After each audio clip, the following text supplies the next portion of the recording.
देख रहे हैं 4 PM और मैं हूं आपके साथ सिमरन। दिन भर की बड़ी खबरों के बुलेटिन में आपका स्वागत है। हम बात करने वाले हैं आज की बड़ी खबरों में। एमबीए में बढ़ गई दरार, शिवसेना यूबीटी बीएमसी समेत दूसरे निकाय चुनाव लड़ेगी अकेले।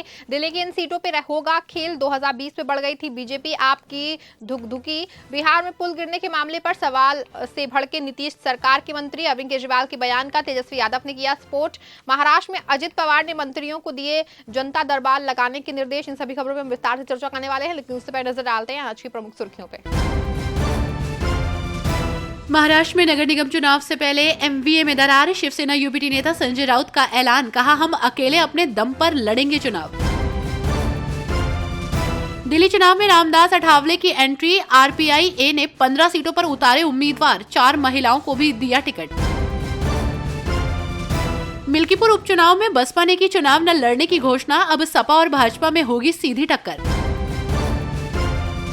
पूर्वांचलियों के मुद्दे पर दिल्ली में संग्राम, अरविंद केजरीवाल ने बीजेपी पर उठाए सवाल, कहा पूर्वांचलियों और दलितों का वोट कटवा रही भाजपा।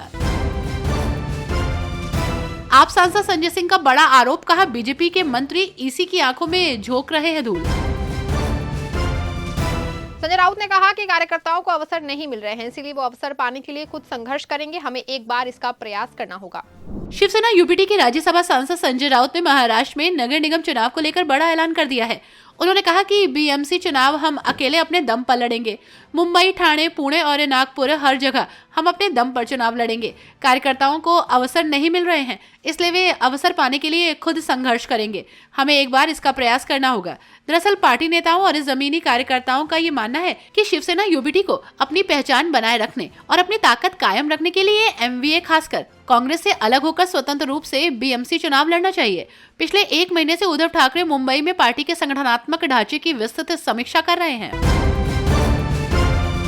आम आदमी पार्टी के सांसद संजय सिंह के मुताबिक बीजेपी वोटर लिस्ट में घोटाला कर रही है। भारतीय जनता पार्टी के केंद्रीय मंत्री और सांसद इस घोटाले में शामिल हैं। आम आदमी पार्टी के राज्यसभा सांसद संजय सिंह ने शनिवार को पीएम मोदी के मंत्रियों पर गंभीर आरोप लगाए। उन्होंने दावा किया कि केंद्रीय मंत्री चुनाव आयोग की आंख में धूल झोंक रहे हैं। उन्होंने कहा कि प्रवेश वर्मा पूर्व सांसद हैं, फिर भी मई से लेकर जनवरी तक 8 महीने से सांसद का बंगला कब्जा करके बैठे हैं।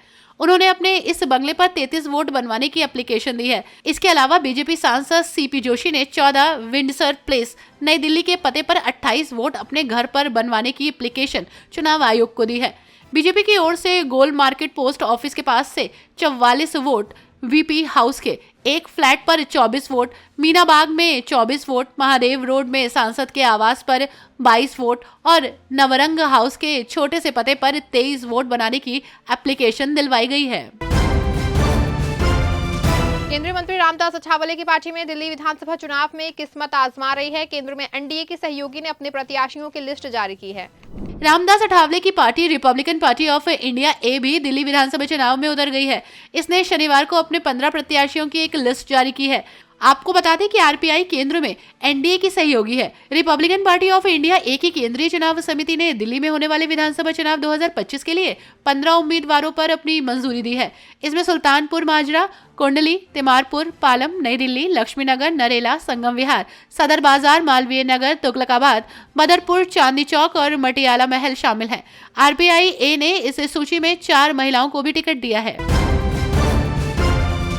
जम्मू कश्मीर के पूर्व मुख्यमंत्री महबूबा मुफ्ती ने अमेरिका की आग को लेकर बड़ा बयान दिया है। मुफ्ती ने लॉस एंजलिस की जंगल में लगी इस भीषण आग का गाजा की जंग से जोड़ा है। उन्होंने कहा कि ये त्रासदी बताती है कि घर जिंदगी खाक होना कितना दुखद होता है। जम्मू कश्मीर की पूर्व मुख्यमंत्री महबूबा मुफ्ती ने अमेरिका की आग को लेकर बड़ा बयान दिया। मुफ्ती ने लॉस एंजलिस के जंगल में लगी इस भीषण आग को गाजा की जंग से जोड़ा है। उन्होंने कहा कि ये त्रासदी बताती है कि घर जिंदगी खाक होना कितना दुखद होता है। गाजा की तबाही पर बड़ी हस्तियां भी उदास थीं। इस त्रासदी से गाजा में हुए विनाश पर चिंतन जरूरी है। पीडीपी चीफ ने बताया कि अब गाजा का दर्द गहराई से समझ में आएगा। महबूबा ने कहा कि आग को बेहतर रोकथाम के साथ टाला जा सकता था और उन्होंने कहा कि गाजा में तबाही इजराइल सरकार के एक्शन का नतीजा है। विनाश देखने वालों को अब गहराई से समझ आएगा कि गाजा का दर्द क्या होता है, जो दर्द जो घरों और जिंदगियों के खत्म होने पर होता है। बसपा मिल्कीपुर में होने वाले उपचुनावों में शिरकत नहीं करेगी। पार्टी ने अपना पूरा फोकस दिल्ली विधानसभा चुनावों पर केंद्रित कर दिया है। बहुजन समाज पार्टी अयोध्या की मिल्कीपुर विधानसभा सीट पर होने वाला उपचुनाव नहीं लड़ेगी। पहले पार्टी ने वर्ष 2014 के विधानसभा चुनाव के प्रत्याशी रामगोपाल कोरी को उपचुनाव लड़वाने का फैसला लिया था, जिन्होंने जमकर प्रचार भी किया था। 9 सीटों पर हुए उपचुनाव के नतीजे सामने आने के बाद बसपा सुप्रीमो मायावती ने उपचुनाव में सरकारी मशीनरी के दुरुपयोग का आरोप लगाते हुए भविष्य में कोई भी उपचुनाव नहीं लड़ने का फैसला किया। तो वहीं दूसरी ओर बसपा दिल्ली विधानसभा चुनाव पर ही पूरा फोकस कर रही है। पार्टी के नेशनल कोऑर्डिनेटर आकाश आनंद बीती 5 जनवरी को दिल्ली में बड़ी जनसभा को संबोधित कर चुके हैं, तो वहीं आगामी 12 जनवरी को उनकी दूसरी जनसभा है। दिल्ली चुनाव में बसपा इंडिया गठबंधन के दलों के बीच उठापटक की पोल खोल रही है, ताकि बसपा प्रत्याशियों की जीत की राह को आसान बनाया जा सके।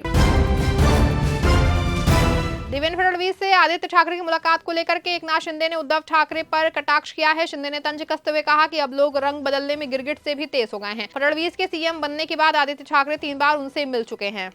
महाराष्ट्र में बीजेपी और उद्धव ठाकरे की शिवसेना के बीच नजदीकियां कुछ ज्यादा ही बढ़ने लगी हैं। पिछले महीने महाराष्ट्र के मुख्यमंत्री देवेंद्र फडणवीस से शिवसेना यूबीटी प्रमुख उद्धव ठाकरे ने मुलाकात की थी। आदित्य ठाकरे भी 3 बार फडणवीस से मिल चुके हैं। सामना में लेख लिखकर फडणवीस की तारीफ की गई है। इस पूरे मामले को लेकर डिप्टी सीएम एकनाथ शिंदे ने बिना नाम लिए उद्धव पर तंज कसा। शिवसेना प्रमुख और उप मुख्यमंत्री एकनाथ शिंदे ने कहा कि जनता ने महाविकास आघाड़ी गठबंधन को सबक सिखाया है, लेकिन ये गठबंधन अब मौका परस्त हो गया है। सब नेता एमवीए के सीएम से मिल रहे हैं। विधानसभा तो झांकी है, नगर निगम बाकी है, पिक्चर अभी बाकी है। ये कहते हुए उप मुख्यमंत्री एकनाथ शिंदे ने बिना नाम लिए उद्धव ठाकरे पर निशाना साधा। राजस्थान के रालोप प्रमुख हनुमान बेनीवाल की पार्टी दिल्ली चुनाव में आम आदमी पार्टी का समर्थन करेगी। बेनीवाल ने कहा कि आपने दिल्ली में अच्छा काम किया है और जाट समाज को मदद की है। राजस्थान में इंडिया गठबंधन के तहत कांग्रेस का साथ देने वाले रालोप प्रमुख हनुमान बेनीवाल ने दिल्ली चुनाव में कांग्रेस को बड़ा झटका दिया। हनुमान बेनीवाल ने ऐलान किया कि दिल्ली विधानसभा चुनाव के लिए उनकी पार्टी अरविंद केजरीवाल का समर्थन करेगी, यानी बीजेपी और कांग्रेस के खिलाफ आम आदमी पार्टी का साथ देगी। इस ऐलान के साथ ही हनुमान बेनीवाल ने कहा कि दिल्ली में आम आदमी पार्टी ने काम किया है। अरविंद केजरीवाल ने जाट समाज और गरीब तबके की खूब मदद की। हनुमान बेनीवाल ने कहा कि अरविंद केजरीवाल ने जाट समाज के लिए आवाज उठाई है, इसलिए वो दिल्ली में आम आदमी पार्टी के लिए प्रचार भी करेंगे। बेनीवाल का दावा है कि आम आदमी पार्टी भारी बहुमत से दिल्ली का चुनाव जीतेगी। दिल्ली विधानसभा चुनाव के पहले सामने आई कैग की रिपोर्ट के बाद सियासी जगत में हलचल बढ़ गई है। आम आदमी पार्टी के संयोजक अरविंद केजरीवाल सवालों के घेरे में घिर गए हैं। कैग की रिपोर्ट में आपकी आबकारी नीति के कारण सरकारी खजाने को 2026 करोड़ रुपए का नुकसान सामने आया है। दिल्ली में चुनाव के दौरान सामने आई सीएजी की रिपोर्ट ने अरविंद केजरीवाल सरकार को कटघरे में खड़ा कर दिया। सीएजी रिपोर्ट में दावा किया गया है कि दिल्ली सरकार की आबकारी नीति के कारण सरकारी खजाने को 2026 करोड़ रुपए का नुकसान हुआ। इस रिपोर्ट ने शराब घोटाले की गूंज को और तेज कर दिया। खासतौर पर दिल्ली विधानसभा चुनाव से ठीक पहले ही ये रिपोर्ट सामने आई। रिपोर्ट में दिल्ली की शराब नीति 2021-22 को बनाने और उसके लागू करने को लेकर कई कमियां और अनियमितताएं सामने आई। आपको बता दें कि सरकार को 2026 करोड़ रुपए का नुकसान हुआ। शराब नीति को बनाते वक्त एक्सपर्ट की राय को दरकिनार किया गया। एक्सपर्ट के पैनल की सलाह ली तो गई, लेकिन उनकी सिफारिशों को दरकिनार कर दिया गया। शराब कंपनियों को लाइसेंस जारी करते वक्त गड़बड़ी, पहले से घाटे में चल रही ब्लैकलिस्ट कंपनियों को जारी किए गए लाइसेंस, शराब नीति के बनाने और लागू करने में पारदर्शिता की कमी, शराब की कीमत और लाइसेंस देने में पारदर्शिता की कमी उजागर हुई। शराब नीति को लेकर फैसले लेने में कैबिनेट और लेफ्टिनेंट गवर्नर की अनदेखी के आरोप भी लगे। शराब नीति में कोविड के नाम पर कई कंपनियों की गलत तरीके से 144 करोड़ रुपए की लाइसेंस फीस माफ की गई। बुलेटिन क्लब इतना ही। आप देखते रहें 4 PM। धन्यवाद।